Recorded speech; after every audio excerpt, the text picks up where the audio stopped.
We are living in unprecedented times. No matter what industry you come from, we must all review, rethink, and reinvent ourselves. Are you an entrepreneur that is trying to adapt your business to the new norm? Well, you are listening to the 2020 Entrepreneur, a podcast that will motivate you and have you think outside of the box. My name is Hugo Almeida, and with over 30 years of being an entrepreneur, I am here to share and inspire you with my experiences and help invent a new you. Hello, everybody, and welcome once again to a new episode of T20E World. My name is Hugo here, and I am excited to introduce to all of you a good buddy of mine from the industry of over 20 or 25 years. I don't even know anymore, but John Ruppert, right next to me in the studios here. Hugh, how you doing? Good to see you. Likewise, Johnny. Great guy, good buddy of mine. We go way back to the old Lucent Avaya days. It's been a long time. My goodness, time does fly, doesn't it, huh? Nothing makes me feel older.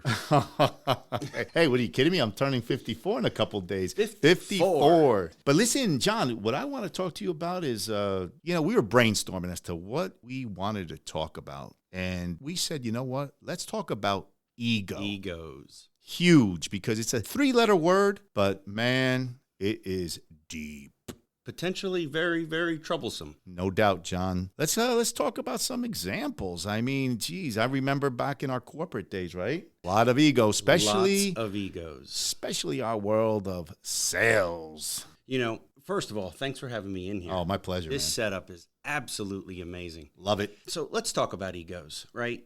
I've actually spent quite a bit of time talking about egos and thinking about egos lately. And, you know, for me, I want to get into the world of where does the ego come from, right? And why do we have it? And, you know, for me, growing up playing sports, ego was hands down the things that got me through everything.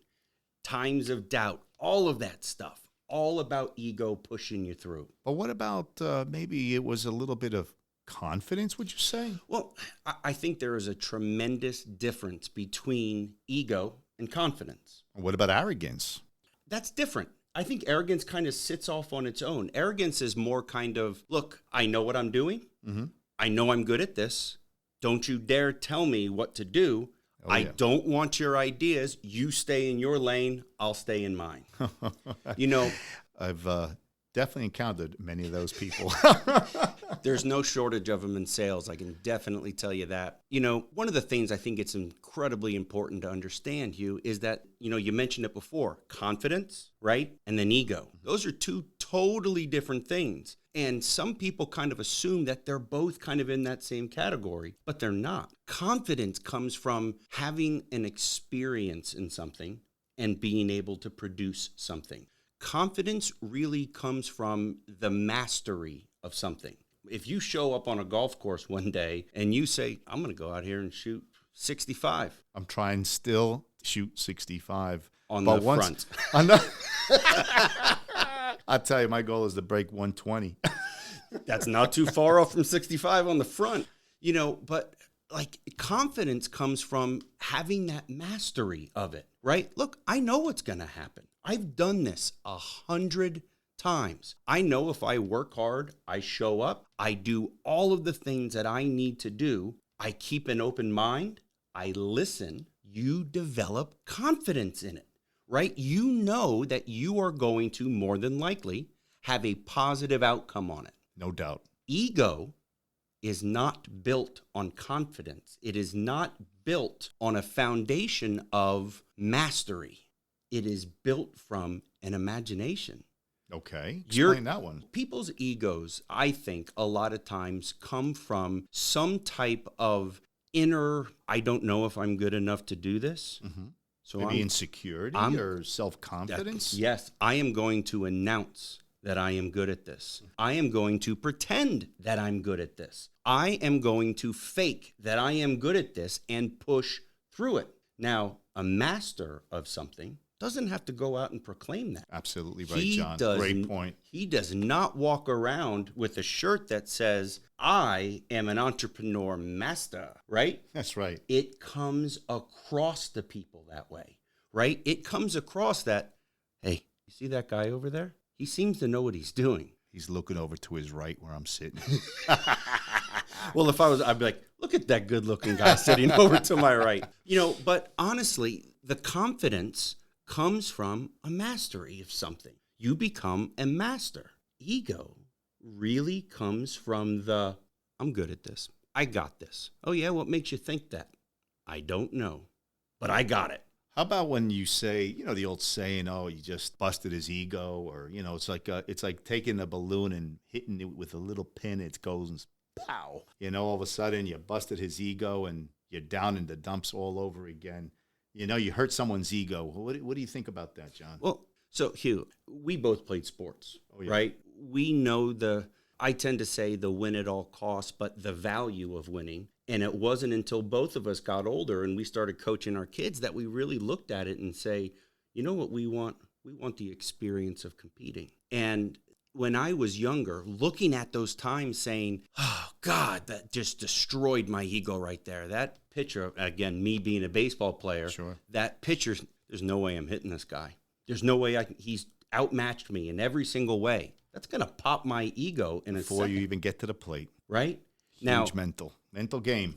Confidence You're going to knock it out of the park. Allows you the ability to go up there, get outmatched, and still say, doesn't mean I'm not good. That's right. He beat me on this one. Oh, that's right. That's a good way of putting it, John. I am going to learn from this next time. And look, being in sales as long as I have been, and you the same way, there have been times where I've gone into deals, sure, I was going to win them. Now, look, I was confident because I had tons of experience doing this. Exactly. But I also think a little bit of ego came into it.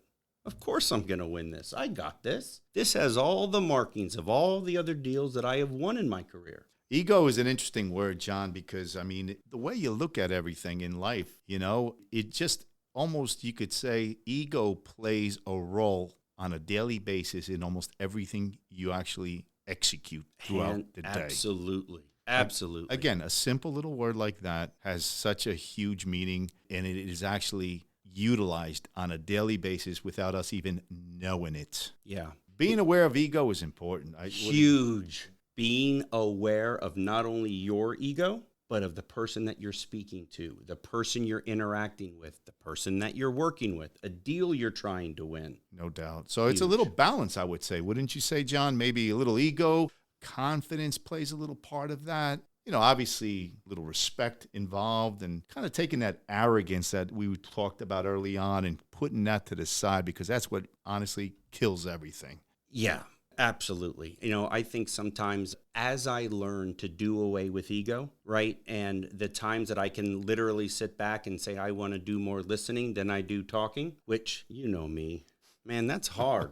It's real hard. And I'm in that same boat. And John just brought up a great point, because in my career, and this is something I've always preached, I coached soccer for 19 years and obviously a parent of two, and I said the same thing to my kids. Listen, you got to learn to be able to take your ego and put it to the side, build the confidence, and just be able to be you, be yourself, respecting everybody around you, playing the game you love, building that self-confidence, being able to display that little bit of ego. Yeah, look, I think one of the things my father always used to say to me, and it rings true, and I hear it all the time, first of all, because I use it with my kids, and I use it with all the kids I've coached, is if you're too busy talking, you're not busy listening. My dad, he would not talk over somebody. If you had something that you felt like you had to get in, he'd let you put it in there, but you're not going to catch the wisdom that he's trying to dole out here.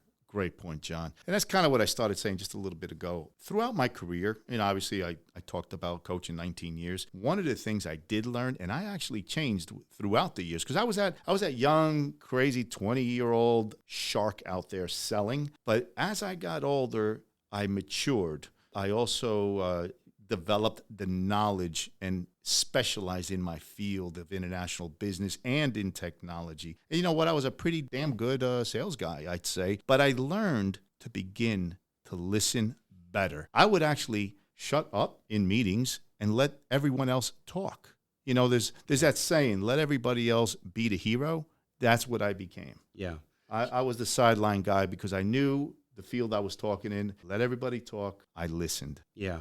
Hugh, look, you and I have been friends now for going on 20 years or so. And I have to say, out of all the salespeople that I've ever known, you are probably the biggest hustler in terms of getting up, getting moving, knowing what you got to do. You grind it out. I talk about that every single day. Thanks, Johnny. Yeah, that means a lot coming from this guy, one of the top sales guys in almost every company he has worked with. But it's true. It's true. John's got a good point. Listen, I'm one of those guys, when I wake up, first off, I'm grateful, right? And the reason I'm grateful is because I woke up. I stood up. Absolutely. Do you know how many people did not wake up, could not get up? So I'm blessed, and I started in a positive way. So, yeah, then I hit it hard, man. I grind. I mean, that's the only way to kind of make things happen, right? You always was the person who would grind the hardest. And, you hit on this a second ago. When you started talking about maturing a little bit, right? Starting to get to that point where you listened more.